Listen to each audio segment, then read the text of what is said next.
इतना छोटा सा सवाल का जवाब दे दो कि वो टेरियन का बाप है या नहीं है। चले हम मान जाएंगे आपकी क़यादत को कि जनाब तुसी बड़े ग्रेट लीडर हो, हाँ या ना में जवाब दे दो, मैं मान जाऊंगा। इतनी भी इज्जत गैरत शर्म तो होनी चाहिए ना किसी के अंदर। लेकिन नहीं, हमीयत नाम था जिसका, गई तैमूर के घर से। ये इतना भी हाँ या ना में भी जो बंदा जवाब ना दे उसको बताएं वो करैक्टर उसका कैसा है, नहीं है ना। अब आखिर में है जी जो मैं आपको अहम बात बताने वाला था। अहम बात आपको पता है कि ये बहुत अहम ब्रेकिंग न्यूज़ है। ब्रेकिंग न्यूज़ है, चित्राल में तहरीके तालिबान पाकिस्तान ने पूरा चित्राल पे कब्जा करने की कोशिश की है। ये बहुत बड़ी खबर बता रहा हूँ आपको मैं।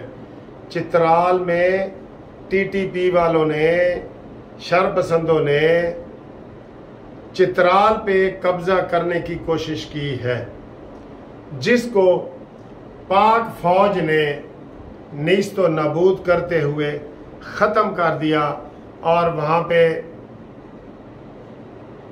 दर्जनों के हिसाब से उन तालिबान को, शरपसंदों को मार दिया गया। ये खबर हमारे दोस्त खालिद महमूद खालिद साहब की मैंने शॉर्ट वीडियो से ली है और मैं उनका शुक्रिया भी अदा करता हूँ। तो ये दूसरी तरह का इनकलाब है जो 9 मई का इमरान खान लाना चाहता था ना, उसके अरमान, दिल के अरमान आंसुओं में बह गए, वो तो हो गए ना। इनका भी अब जवाब दिया जाएगा। आज कोर कमांडर कॉन्फ्रेंस में ये फैसले भी हुए कि जो शरपसंद अनासिर हैं उनको घर तक नहीं छोड़ा जाएगा, घर तक पहुंचा के उनको छोड़ नहीं दिया जाएगा, वहां भी उनको खत्म किया जाएगा। ये आज पाक आर्मी ने, पाक फौज ने इस बात का भी इजहार किया है। और ये बहुत बड़ी ब्रेकिंग न्यूज़ है जो टीवी पे नहीं चली कि चित्राल पे शरपसंदों ने कब्जा करने की कोशिश की है। क्योंकि आपको पता है चित्राल वो इलाका है जहाँ पे सारा सी पैक और हर चीज़ का एक मंबा है, मरकज़ है, ठीक है। तो उसको उन्होंने कब्जा करने की कोशिश की है और अल्हम्दुलिल्लाह बैरूनी साजिश से, आपको पता है ना चित्राल वो इलाका है, उससे आगे फिर वो आ जाता है वो ठंडा इलाका, और वो जहाँ पे पहले वो एक जंग भी लग चुकी है हमारी, वो इलाके आ जाते हैं, इंडिया के बॉर्डर के साथ है जो, ठीक है, ठंडे, बर्फ़ ही बर्फ़ जहाँ पे होती है।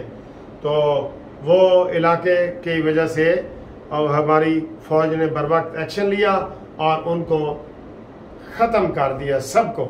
बहुत बड़ी तादाद में वहाँ पे उनका जो है ना वो हलाकतें हुई हैं, जो आपको हम मज़ीद तसल्ली करके बताएंगे। तो ये ब्रेकिंग न्यूज़ थी जो आखिर में मैंने आपको बताई थी। Thank you very much. खुदा हाफिज़।